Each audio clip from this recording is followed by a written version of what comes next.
The killer stayed for hours after slaughtering an entire family. He ate their ice cream. He used their computer. He bled all over their house. And more than 20 years later, despite leaving his DNA, his fingerprints, and even his own shoes behind, Tokyo police still cannot name him. On the morning of December 31st, 2000, Tokyo was preparing for the largest New Year's celebration of a new millennium.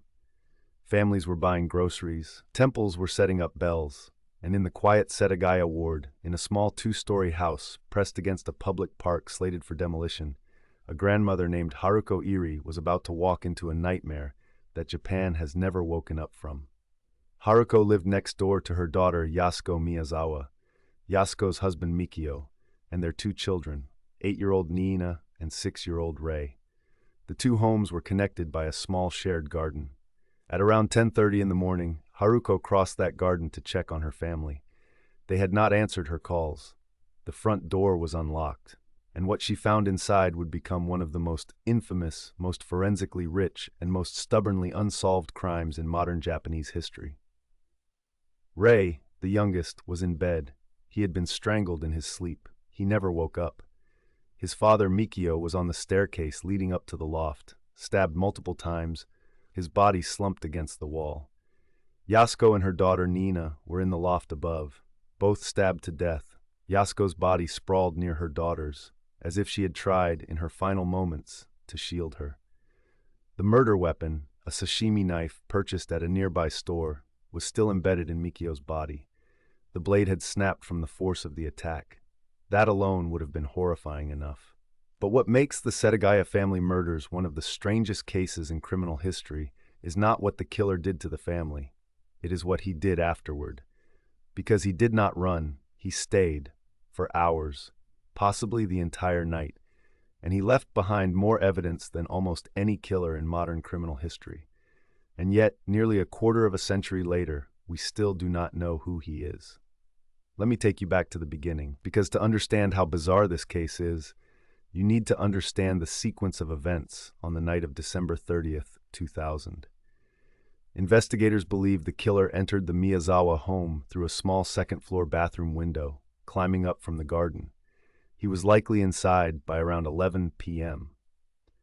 Mikio was awake, working on the family computer in the loft. Yasuko and the children were asleep. The killer's first act was to go to Rei's room and strangle the 6-year-old boy in his bed. He then climbed to the loft, where he encountered Mikio. A struggle broke out. Mikio was stabbed repeatedly. The knife broke. Yasuko, awakened by the noise, was attacked next, along with Nina. Within minutes, an entire family was dead. And now the strangeness begins. The killer was injured during the attack. When the knife blade snapped, his hand slid down onto the exposed metal, cutting him deeply. He bled a lot. Investigators would later find his blood in the bathroom sink, where he tried to clean the wound. They would find it on towels. They would find it on the walls. They would find it on the futon in the master bedroom, where he apparently lay down. Because after killing 4 people, the killer decided to rest. He went to the kitchen. He opened the refrigerator. He ate 4 cups of ice cream, leaving the empty containers in the sink. He drank barley tea from a bottle in the fridge.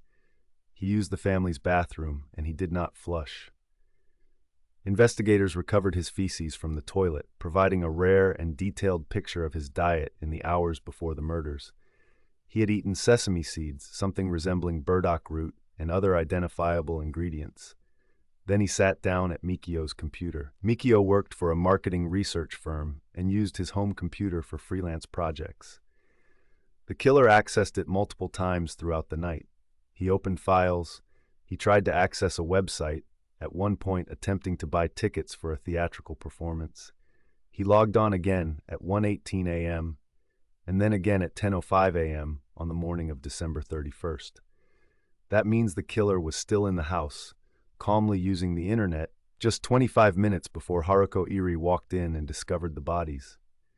He used the family's first aid kit to bandage his wound, leaving bloody gauze scattered around the house. He rifled through drawers and cabinets, scattering papers and clothes across the floors of every room. Roughly 150,000 yen in cash was left untouched in an envelope. Jewelry was left behind. But he did take small, seemingly random items, some cash from Mikio's wallet, a jacket, and most notoriously, one of the family's day planners. Why? No one knows. And then he left. Sometime after 10:05 a.m., he walked out of that house, and he vanished into a city of 12 million people, and Tokyo has never found him. Now let's talk about the evidence, because this is where the case becomes almost surreal. In most unsolved murders, the problem is a lack of evidence. In Setagaya, the problem is the opposite. There is too much. And still, none of it has led anywhere. The killer left behind his blood. Full DNA profile. Analyzed, cataloged, uploaded, cross-referenced. He left behind his fingerprints on multiple surfaces throughout the house. He left behind his handprints. He left behind his sweat on a hip bag he abandoned at the scene. Yes, a hip bag. The killer wore a small black waist pouch during the attack, and at some point he simply left it there. Inside were random items, but the bag itself carried his sweat, his skin cells, and traces of his life. He left behind his clothes, a distinctive black long-sleeved shirt from a Japanese brand called Uniqlo, in a specific size and color, released in a limited production run. Investigators traced it. They know which stores sold it. They know how many were produced. Still, no name. He left behind his shoes, slip-on sneakers, size 28 centimeters, which is unusually large for a Japanese man. The brand was a Korean company called Slazenger, and the specific model had a very limited distribution in Japan. Bloody footprints throughout the house matched this exact shoe. He left behind a green scarf, a handkerchief, and most disturbingly, a distinctive hat. His hat contained not only his hair but soil traces that investigators believe may indicate he had recently traveled through specific outdoor terrain, possibly involving a U.S. military base. And that brings us to one of the most compelling and controversial theories in the case. The forensic analysis of the killer's sweat and clothing revealed something unusual. His DNA showed a haplogroup indicating Southern European ancestry on his maternal side and East Asian ancestry on his paternal side. That is not a common combination in Japan.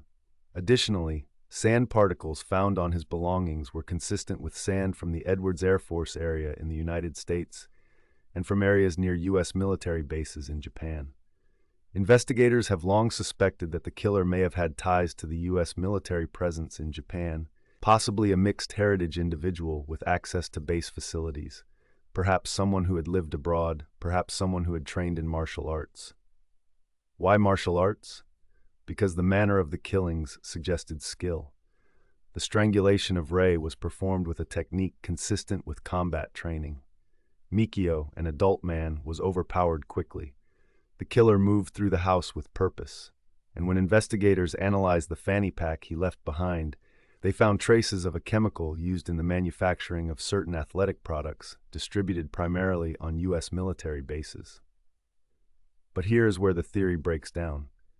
Because if the killer was a foreigner or someone linked to the military, why the sashimi knife? Why the Uniqlo shirt? Why the local grocery store items?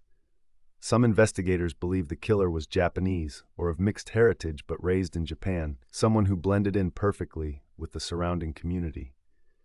Some have suggested he may have been someone the family knew, or at least someone who had watched them for a long time. Because here is another chilling detail. Investigators believe the killer had cased the property. The house was surrounded by Setagaya Park, which was in the process of being demolished. Some homes on the block had already been vacated. The Miyazawa home was one of the last standing structures. Isolated, quiet, easy to approach. It was a perfect target. So who was he? Over the years, Tokyo Metropolitan Police have investigated thousands of leads. They have collected DNA from more than 15,000 individuals. They have interviewed neighbors, co-workers, distant relatives, and anyone who ever crossed paths with the Miyazawa family. They have publicly displayed the killer's clothing at police stations and shopping centers. They have offered rewards.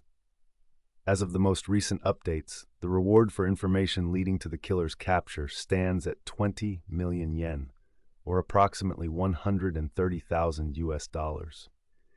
And every single year, on the anniversary of the murders, Tokyo police stand outside train stations in Setagaya, holding up photographs of the evidence, asking anyone who has any information to come forward. Every year, for over 2 decades, and every year they walk away with nothing. There are theories. Some believe the killer was a professional criminal, possibly someone connected to organized crime, and that Mikio, through his marketing research work, may have inadvertently discovered something that made him a target. Others believe the motive was personal. Yasuko had recently begun working as a tutor at a local cram school, and some have suggested a disgruntled student or parent may have held a grudge. Others point to the fact that the killer's behavior after the murders, the eating, the resting, the internet use, is more consistent with a disorganized or mentally unstable killer, someone who may have been experiencing a psychiatric episode, someone who did not fully comprehend what he had done. Still others have suggested the killer was a drifter, a foreign national who fled the country shortly after the murders. This theory is supported by the fact that after December 31st, 2000, the DNA profile has never matched any sample submitted to Japanese databases, despite thousands of comparisons.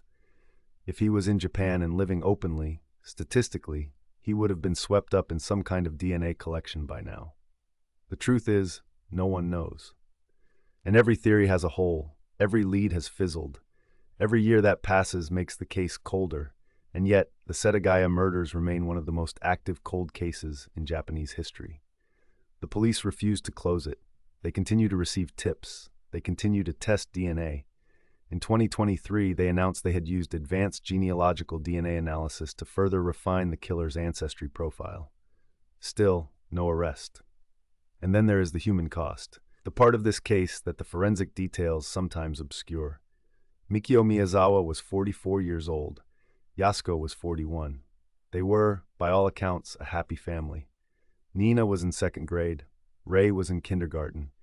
Haruko Iri, the grandmother who discovered them, spent the rest of her life advocating for justice, standing beside police officers every December 30th, holding photographs, begging the public to remember. She passed away in 2020, without ever learning the killer's name. Setsuko Iri, Yasuko's sister, continues that fight today. The house itself has never been demolished. It stood for decades as the last remaining structure in what has become Setagaya Park, preserved by Tokyo police as an active crime scene. Investigators return to it periodically, hoping that new forensic techniques will reveal something they missed. Locals say the house feels different from the surrounding park, colder, heavier, as if it remembers.